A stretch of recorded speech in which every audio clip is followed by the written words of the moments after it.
പച്ചക്കറി 200, 350, പിന്നെ മസാല, പപ്പടം, പരിപ്പ്, കായ, വറുക്കാനുള്ള കായ.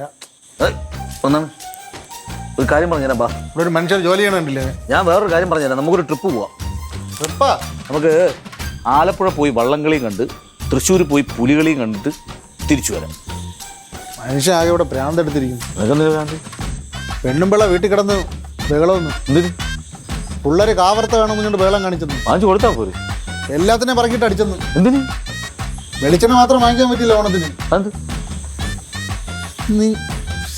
നിങ്ങൾ വാർത്തയെന്ന് പറയും പോലെ പാതാളത്തിൽ കിടക്കുന്ന നിങ്ങളവിടെ പത്രം വായിക്കാൻ. വെളിച്ചെണ്ണയ്ക്ക് ഇപ്പൊ സ്വർണത്തിന്റെ വിലയാണ്. പിന്നെ 1 കിലോ സ്വർണം വാങ്ങിച്ചിട്ട് ചക്കിലാട്ടി അങ്ങ് കൊടുത്താ പോരെ? ചുമ്മാതല്ല, വർഷത്തിൽ മൊത്തം പാതാളത്തിൽ ഇരിക്കുന്നത്. പോലെ പോലെടാ പോലെ എടാ ഞാനുണ്ടാ പോവല്ലടാ നിക്കടാ.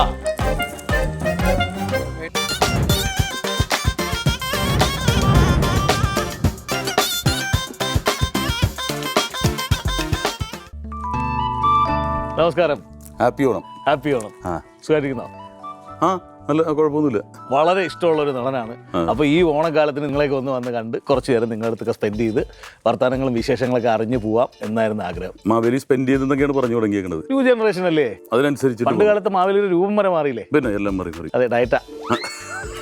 ശരിക്കും മാവേലി യോദ്ധാവാണ്. അതെ, ഇങ്ങനെ ഇരുന്നത്. അതെ, അത് പിന്നെ നമ്മള് കോമഡിക്കാരാണ് വയറൊക്കെ വെച്ച് ഇങ്ങനെ. ശരിക്കും 6 പാക്ക് ആയിട്ടുള്ള യോദ്ധാവാണ്. അതെ, കായിക ശേഷി ഭയങ്കരമായിട്ടുണ്ടായിരുന്ന ഒരാളാണ്. അങ്ങനെ എന്തൊക്കെയാണ് പുതിയ സിനിമയുടെ വിശേഷങ്ങൾ?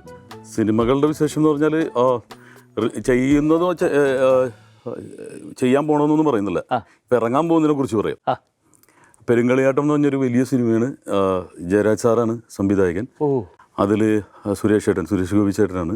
അതിൽ മലയൻ എന്ന് പറഞ്ഞൊരു കഥാപാത്രം ഒരു ത്രൂ ഔട്ട് എൻ്റെ ഒരു അഭിനയ ജീവിതത്തിൽ ഏറ്റവും മാറ്റം സംഭവിക്കാൻ പോകുന്ന ഒരു കഥാപാത്രമാണ്. അതാണ് ഞാൻ പ്രതീക്ഷ. അത് ഒക്ടോബറിലാണ് റിലീസ്. ഓണം കഴിഞ്ഞിട്ടാണ്. പിന്നെ ചേര എന്ന് പറഞ്ഞൊരു പടമുണ്ട്. അതിൽ പള്ളിയിലെ അച്ഛനാണ്. അതെ. പിന്നെ ഉള്ളത് ഓട്ടംതുള്ളൽ, ഒരു മാർത്താണ്ഡൻ എന്ന് പറഞ്ഞ സംവിധായകൻ. അതിൽ ഞങ്ങൾ 5-6 പേരാണ്. വിജയരാഘവൻ ചേട്ടൻ, വിഷ്ണു ഉണ്ണികൃഷ്ണൻ, ഷാജോൺ, ഞാൻ, ഹരിസ് കേശവൻ ചേട്ടൻ, അങ്ങനെ കുറച്ച് പേര്. അപ്പം അങ്ങനെ ഒരു 3 സിനിമയാണ് റിലീസിനുള്ളത്. നന്നായിരിക്കട്ടെ. ഈ 3 സിനിമകൾക്കും എല്ലാവിധ വിജയാശംസകളും നേരുന്നു. അതെ, ഗംഭീര വിജയങ്ങളാവട്ടെ. Thank you. ഇപ്പോൾ ഈ പണ്ട് കാലത്തൊക്കെ ഓണം ആ കാലഘട്ടത്തൊക്കെ നിറയെ സ്റ്റേജ് പരിപാടികൾ അതൊക്കെ ആയിട്ട് സജീവമായിരുന്നു. അതെ. ഇപ്പൊ അങ്ങനെ സ്റ്റേജ് പരിപാടികൾ ഇപ്പൊ കിട്ടിയാലും ഞാൻ പോകും. ചെയ്യുന്നുണ്ട്. സ്റ്റേജ് ഞാൻ വിടാറില്ല. അതൊരു ഇപ്പം സാധാരണ ഓണത്തിനൊക്കെ തിരുവനന്തപുരം നമ്മുടെ സർക്കാരിൻ്റെ ഫെസ്റ്റിവലായിരിക്കും. അപ്പം എന്താണെന്ന് പറഞ്ഞിട്ടുണ്ടെങ്കിൽ ഓണം ഇവിടെ ആഘോഷിക്കുമ്പോൾ ഇവിടെ മാത്രമേ കാണാൻ പറ്റുള്ളൂ. എനിക്ക് ഏറ്റവും ഇഷ്ടം ഏതെങ്കിലും സ്ഥലത്തേക്ക് പോകണം. അപ്പോൾ വഴി നീളെ ഈ തോരണങ്ങളൊക്കെ കെട്ടി അതാണ് എനിക്കിഷ്ടം. വടംവലി. അതെ. റോഡിലൊക്കെ ബ്ലോക്ക് ചെയ്തിട്ട് വടംവലി. അതെ. അപ്പോൾ നമ്മുടെ ഒരു ഫ്രണ്ട് അനൂപ് എന്ന് പറഞ്ഞാൽ അപ്പോൾ ചേർത്തലയിലാണ്. അവിടെ നിന്ന് ഊണൊഴുക്കി ഉച്ചയ്ക്ക്. അങ്ങനെയൊക്കെ ആയിരുന്നു നമ്മുടെ യാത്ര ഒരു കാലത്തെ ഓണങ്ങൾ. അതെ. കൂട്ടുകാരും ഒക്കെ ഉണ്ടാവും. അതെ. അപ്പോൾ ഇത്തവണയും ഓണത്തിന് എന്തെങ്കിലും ഒരു ക്ഷണം ഉണ്ടാവും. അപ്പോൾ തൃശ്ശൂർക്കോ അങ്ങനെ ഞാൻ പോകും. ഞാൻ വീട്ടിൽ തന്നെ ഓണം കൂടണമെന്ന് ക്രിസ്മസ് കൂടണമെന്ന് എനിക്ക് വാശിയില്ല. എനിക്ക് പുറത്ത് പോകാനാണ് ഇഷ്ടം. ഇത്തവണ ഓണത്തിന് അങ്ങനെ സ്റ്റേജ് പരമായിട്ട് എന്തെങ്കിലും ചെയ്യുന്നുണ്ടോ? ഇതുവരെയായിട്ട് ഒന്നും വന്നിട്ടില്ല. വിളിക്കുമായിരിക്കും. ഈ സിനിമയുടെ തിരക്കുകളിൽ നിന്നൊക്കെ ഒഴിഞ്ഞു മാറിയിട്ട് അങ്ങനെ ചെയ്യാൻ പറ്റിയാൽ. അല്ല, അതിൽ സിനിമയല്ല, അല്ലെങ്കിൽ എനിക്ക് ടൂറിസം മേഖല അവിടെ നിന്ന് എനിക്ക് ക്ഷണം വരാറുണ്ട്. കഴിഞ്ഞ ഇതിന് തന്നെ തൃശ്ശൂരൊക്കെ ഞാൻ പോയി ഷോ ചെയ്തതാണ്. അത് ആ ദിവസം എനിക്ക് ഭയങ്കര ഇഷ്ടമാണത്. അതിപ്പോൾ സിനിമയിലാണെങ്കിൽ ഞാൻ പറയും 2 ദിവസം കഴിയുമ്പോൾ ഓണപ്പരിപാടി ഉണ്ടെന്ന് പറയുമ്പോൾ അഡ്ജസ്റ്റ് ചെയ്ത് തരും. ഡേറ്റ് ഒക്കെ അഡ്ജസ്റ്റ് ചെയ്ത് അവർ അറേഞ്ച് ചെയ്ത് തരും. നന്നായിരിക്കും. കുടുംബം സുഖമായിട്ടിരിക്കുന്നു? കുടുംബം സുഖമായിട്ടിരിക്കാൻ വേണ്ടിയിട്ടാണ് ഞാൻ കിടന്ന് കഷ്ടപ്പെടുന്നത്. നമ്മൾ ഓടിയിട്ടേ കാര്യമുള്ളൂ. അത് നമ്മൾ പണിയെടുക്കുക എന്നുള്ളതാണ്. എനിക്ക് പണി ഇഷ്ടമുള്ളതാണ്. ഈ ഇഷ്ടമുള്ള പണിയാണ്. അത് കഷ്ടപ്പാടെന്ന് ഞാൻ പറയാറില്ല. അതെ. നമ്മുടെ ഉള്ളിൽ നിന്ന് ചെയ്യുന്നു, പണ്ട് തൊട്ടേ ചെയ്ത് ശീലിച്ചതും പാഷന്റെ പുറത്ത് ചെയ്യുന്ന ഒരു ജോലിയും കൂടിയാണ്. TV-ൽ കുറേ പരിപാടികളുണ്ട്, സ്പെഷ്യൽ പരിപാടികൾ. അത് ചെയ്യാറുണ്ട്. ഇപ്പം അല്ലാതെയുള്ള ഇൻ്റർവ്യൂകൾ നിർത്തി. ഇപ്പം കാരണം നമ്മൾ ഉദ്ദേശിക്കുന്ന ആൾക്കാർ എടുക്കുന്നത് നമ്മൾ പറയുന്ന അർത്ഥത്തിലായിരിക്കില്ല, വ്യാഖ്യാനിക്കും. എന്നിട്ട് ഒരു തമ്പനയിലും കൊടുക്കും. ഇപ്പൊ ഇത് തന്നെ പറഞ്ഞാൽ പിന്നെ എന്തായിരിക്കും, വീട്ടിൽ നിൽക്കാൻ ഇഷ്ടമല്ല, അവൻ വീടിനെ തള്ളി പറഞ്ഞു. അങ്ങനെ പറയുന്ന ആൾക്കാർ എന്തിലും ഒരു ഇതാണ്. അപ്പൊ അത് ഇപ്പൊ ബൈബിളിൽ തന്നെ പറഞ്ഞിട്ടുണ്ട്, അല്പം മദ്യം ബോധത്തെ ഉണർത്തും. അത് എത്ര ഫുള്ളാന്ന് പറഞ്ഞിട്ടില്ല. അതെ. എന്നാൽ അധികമായാൽ അമൃതും വിഷമൊന്നും പറഞ്ഞിട്ടുണ്ട്. അതും പറഞ്ഞു. അപ്പൊ ഇതിന്റെ ഇടയിൽ കിടന്നിട്ട് നമ്മൾ പൊളയാണ്. വ്യാഖ്യാനങ്ങളാണ് ഏറ്റവും വലിയ പ്രശ്നം. അതെ, എല്ലാം മാറട്ടെ.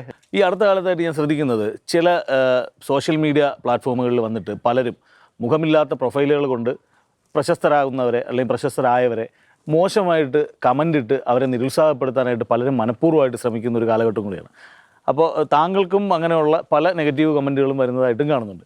ഇതൊക്കെ എങ്ങനെ മനസ്സിനെ വേദനിപ്പിക്കുമോ, അതോ അല്ലെങ്കിൽ നമുക്കൊരു നിരാശാബോധം ഉണ്ടാക്കുമോ, അങ്ങനെ എന്തെങ്കിലുമൊക്കെ ബുദ്ധിമുട്ട്? അതിന് ഏറ്റവും വലിയ ഉദാഹരണമല്ലേ മാവേലി, എന്ത് നല്ല ഭരണകർത്താവായിരുന്നുണ്ട് ചവിട്ടിത്താഴ്ത്തി കളഞ്ഞില്ലേ? ആണ്ടാ, ചവിട്ടിത്താഴ്ത്തും. മര്യാദക്ക് ജീവിക്കുന്നവരും മര്യാദക്ക് രാജ്യം ഭരിക്കുന്നവരും ഒന്നും മര്യാദക്ക് മരിച്ചിട്ടില്ല അല്ലേ? പുണ്യാളന്മാരെ ഒരാളാ മറ്റേ കർത്താവിനെ കുരിശിത്ത് മഹാത്മാഗാന്ധി ജീവിച്ചിരുന്നപ്പോൾ നല്ലത് പറഞ്ഞിട്ടില്ലാരും, വെടിവെച്ച് കൊന്ന്. അപ്പം ഒന്ന് ഓർത്ത് നോക്ക്. അപ്പം പക്ഷെ നമ്മളിത് ഭയന്ന് ഓടുന്നൊന്നുമില്ല. കാരണം എന്ത് ആക്രമണം ഉണ്ടായാലും ഞാൻ ഇൻസ്റ്റയും ഫേസ്ബുക്ക് അക്കൗണ്ടൊന്നും ഡിലീറ്റ് ചെയ്ത് പോകാറില്ല. തെറി പറയണവർ പറഞ്ഞുകൊണ്ടിരിക്കട്ടെ, പക്ഷേ അതെനിക്ക് ഗുണമായിട്ടാണ് വരുന്നത്. അതെ, ഈ ശരിക്കും ചെടികൾക്ക് വളം എന്താണ്?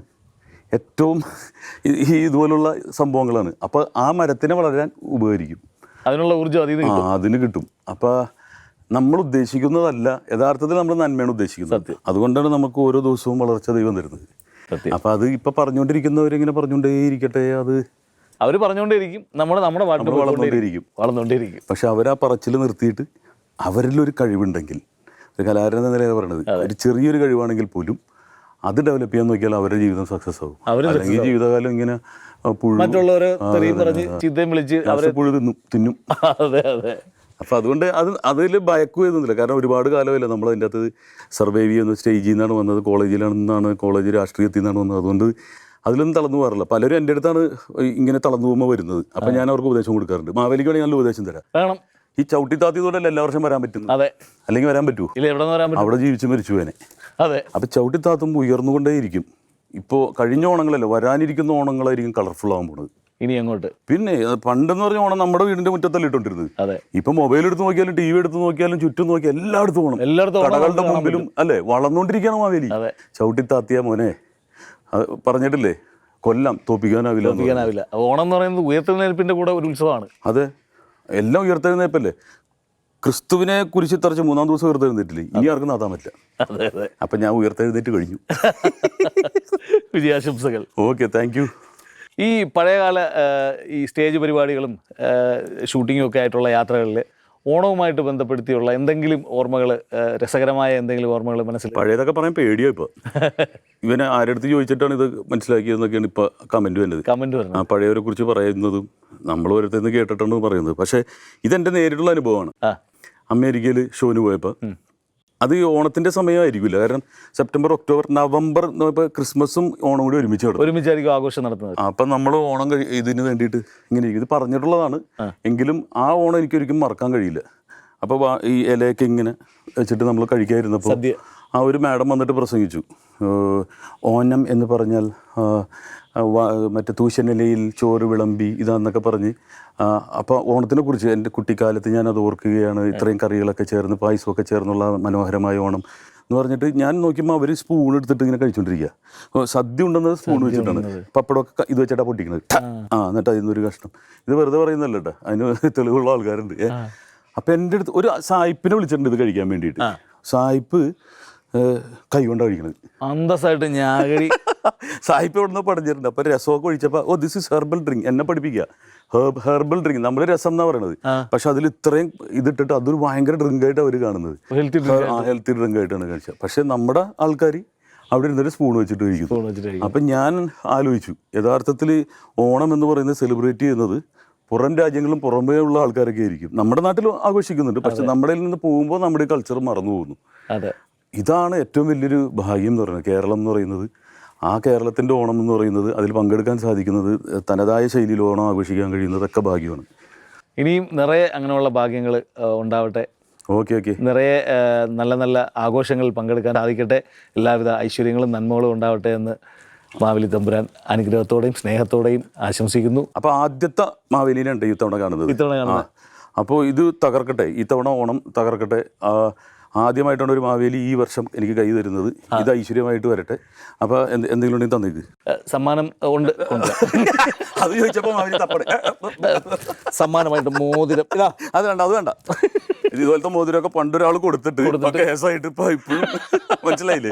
ഇതുപോലത്തെ മോതിരമൊക്കെ കാണുമ്പോൾ എനിക്ക് പേടിയാ. അപ്പോൾ നിറയെ സമ്മാനങ്ങളുമായിട്ട് വേറൊരു ദിവസം വരാം. ഓക്കെ. അപ്പോൾ എന്തായാലും സന്തോഷം. വീണ്ടും കൈ തന്നെയുള്ള തന്നെ എന്തെങ്കിലും തരും ആവേലി. മോതിരം ഊരി എടുക്കുമെന്ന് ഓർത്തിട്ടാണ് ഞാൻ കൈ. അപ്പോൾ എന്തായിരുന്നാലും ഓണാശംസകൾ. കുടുംബത്തോടൊത്ത് ഓണം ഹാപ്പി ആയിട്ട് ആഘോഷിക്കാൻ പറ്റട്ടെ. ഓക്കെ, ഹാപ്പി ഓണം എല്ലാവർക്കും, എല്ലാ പ്രേക്ഷകർക്കും നന്മ നിറഞ്ഞ സമ്പൽ സമൃദ്ധമായ ഒരു ഓണം ഉണ്ടാവട്ടെ.